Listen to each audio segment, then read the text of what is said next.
Bydd y fideo hwn yn dangos i chi mai mabwysiadu dull teulu cyfan yw'r ffordd orau o helpu rhan fwyaf o blant i wella ac i iachau. Mae cam-drin rhywiol yn debygol o fod wedi cael effaith ddifrifol ar berthynas y plentyn a'i teulu, ei ffrindiau ac eraill o'i cwmpas.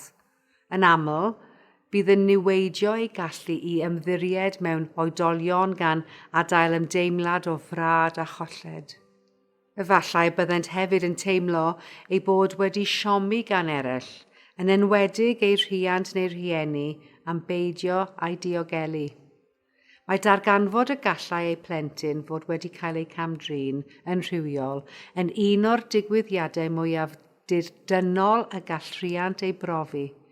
Maent yn debygol o cael ei llethu gan deimladau o sioc, dicter, dryswch ac anghrediniaeth. Yn y wir, efallai byddant yn cael yn arbennig o anodd i ddod i delerau ar hyn sydd wedi digwydd os oedd y cam-drin wedi gyflawni gyda'n i partner neu un arall o'r plant. Mae'n bwysig ystyried cyd-destun diwylliannol y teulu a pha fath o gymorth y fyddai fwyaf oraf. Trafodwch a nhw a cofiwch y gallwch bob amser ofn am gymorth ychwanegol gan sefydliadau eraill a allai ddeall y rhwystrau penodol y gallai'r teulu fod yn ei wynebu. Nod ein hadnodd cynorthwyo rhieni a gofalwyr yw helpu pobl sy'n gweithio â phlant i gynnig ymateb cefnogol pan fydd pryderon am blentyn sydd yn cael ei cam-drin yn rhywiol. Mae ar gael i'w lawrlwytho ar ein gwefan.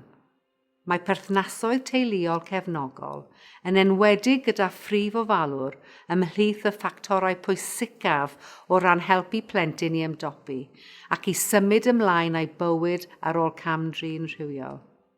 Mae rhieni a gofalwyr angen ein help nid yn unig i ddeall ac i ymateb i effaith y cam-drin, ond hefyd o bosib i'w helpu i reoli perthnasoedd ac asiantaethau a gweithwyr proffesiynol eraill, fel ysgol y plentyn neu ei meddyg teulu. Wrth gwrs, bydd angen help arnynt hefyd i reoli effaith y cam-drin arnynt ei hunain ac aelodau eraill y teulu hefyd, heb anghofio'r angen i sicrhau ymgylchedd cartref amddiffynol i'r plentyn. Bydd ein ffordd o ymateb ac ymgysylltu â rhieni yn hanfodol. Mae rhieni am gael perthynas barchus, agored a gones ar pobl sy'n ei helpu, sy'n gallu cydymdeimlo ar hyn y maent yn mynd trwyddo. Wedi dweud hynny, gwyddom fod rhieni a gofalwyr yn aml yn teimlo eu bod yn cael ei beirniadu gan weithwyr proffesiynol, a allai dybio ei bod yn gwybod am y cam-drin, neu a allai yn ddangos fel pe maent yn ei beirniadu am fethu ac amddiffyn ei plentyn, neu sy'n rhoi pwyslas ar dynnu sylw at fethiannau rhieni i esbonio'r cam-drin. Yn y broses hon, mae'n bwysig bod rhieni'n dysgu pwysigrwydd gofalu amdanynt ei hunain. Dim ond drwy wneud hynny a byddant yn gallu cynnal lefel o gwydnwch sydd ei angen arnynt i fod yn gefn i blentyn yn ystod y cam-drin ac wedi hynny. Mae'r grŵp rhieni yn erbyn camfanteisio ar blant yn dweud mae'r peth pwysicaf yw nad yw rhieni yn colli calon, ei bod yn parhau i ddweud wrth ei plentyn ei bod yn ei caru. Maent hefyd yn awgrymu ei bod yn ddefnyddiol i rhieni greu gofod i gysylltu â'i plentyn sy'n seiliedig ar ddiddordebau ei plentyn fel gwylio'r teledu, coginio neu wneud ymarfer corff gyda'ch gilydd. Mae angen i ni helpu i rhoi arweiniad i rhieni i barhau i gyfleu negeseuon positif ac i bwysleisio nad oes bai ar y plentyn. Rhaid i ni gydnabod bod perthynas rhieni a'i plant eraill hefyd yn debygol o gael ei effeithio. Efallai bydd plant eraill yn y cartref yn ei chael yn anodd dod i delerau ar cam-drin. Falle bydd rhai yn teimlo'n eiddigeiddus o'r sylw a roddir i'r plentyn a oedd yn dioddefwr, neu efallai bod yn cael anhawster delio â theimladau o eogrwydd os oeddent wedi ame, neu hyd yn oed yn gwybod am y cam-drin, ond heb ddweud dim.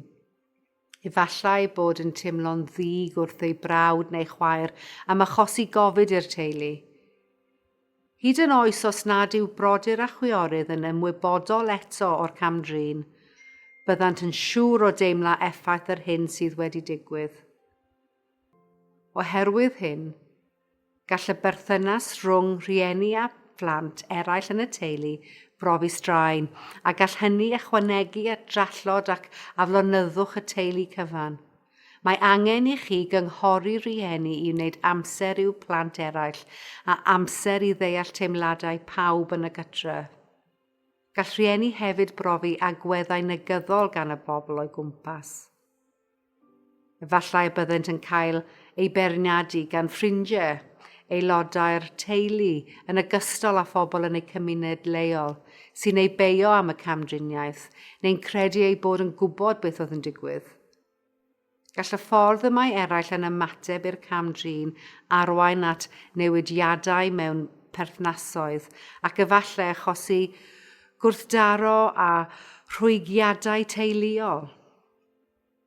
Mae siarad yn benodol ar rhieni am yr effaith ar y teulu ehangach yn bwysig, yn ogystal â'i rhoi mewn cysylltiad â chymorth iechyd meddwl lle bo angen, neu gymorth arall gan gymheiriad os yw ar gael.